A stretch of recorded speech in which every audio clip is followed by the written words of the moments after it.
Bible పట్టుకొని నిలబడ్డ మాట్లాడడానికి మైక్ ముందుకు వచ్చిందనంటే మిమ్మల్ని గెంతించటమో నవ్వించడానికి కాదండి.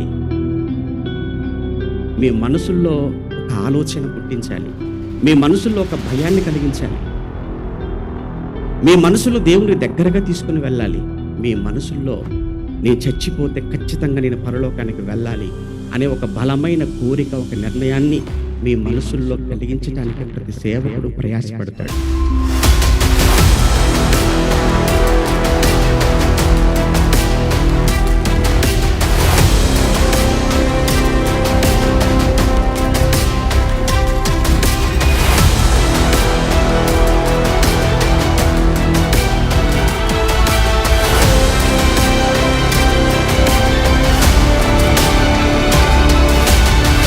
పరలోక రాజ్యాన్ని అనుభవించే శరీరం వస్తుందట మనకి. భూమి మీద ఉన్నప్పుడు ఈ శరీరాన్ని పెట్టుకున్నాం, ఏమైనా సుఖపడుతున్నామండి? ఈ శరీరం క్షయమైన శరీరం, పుచ్చిపోయే శరీరం, పంపు కొట్టే శరీరం, కుళ్ళిపోయే శరీరం.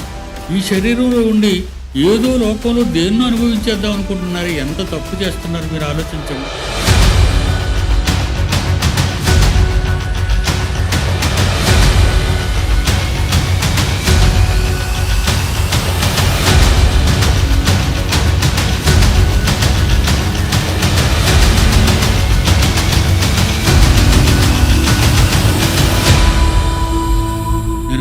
వచ్చి నేనుండు స్థలంలో నేను ఎక్కడ ఉంటాను? తండ్రి దగ్గర ఉంటాను. ఆ స్థలంలో మీరు ఉంటారు. నేనుండు స్థలంలోనే మీరు ఉండేదరు.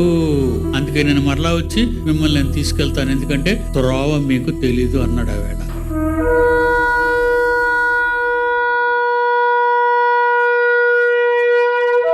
మనం చనిపోవు గాని నిమిషంలో ఒక రెప్ప పాటున కడబోరం మరుగుతుంది.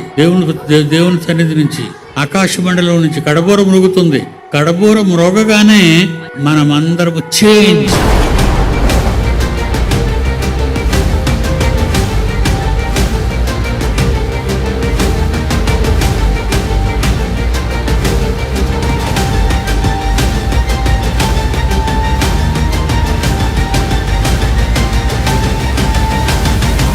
కనుక పిల్లలారా, మీరు ఇంకెంతకాలం బ్రతుకుతారు? 60 ఏళ్ళు బతికిన వాళ్ళు ఒక 5-10 సంవత్సరాల్లో చచ్చిపోతారు. 40 ఏళ్ళు ఉన్నవారు మరొక 30-40 ఏళ్లలో చచ్చిపోతారు. ఏదైనా మనం చచ్చిపోవడానికి సిద్ధంగా ఉన్నాం.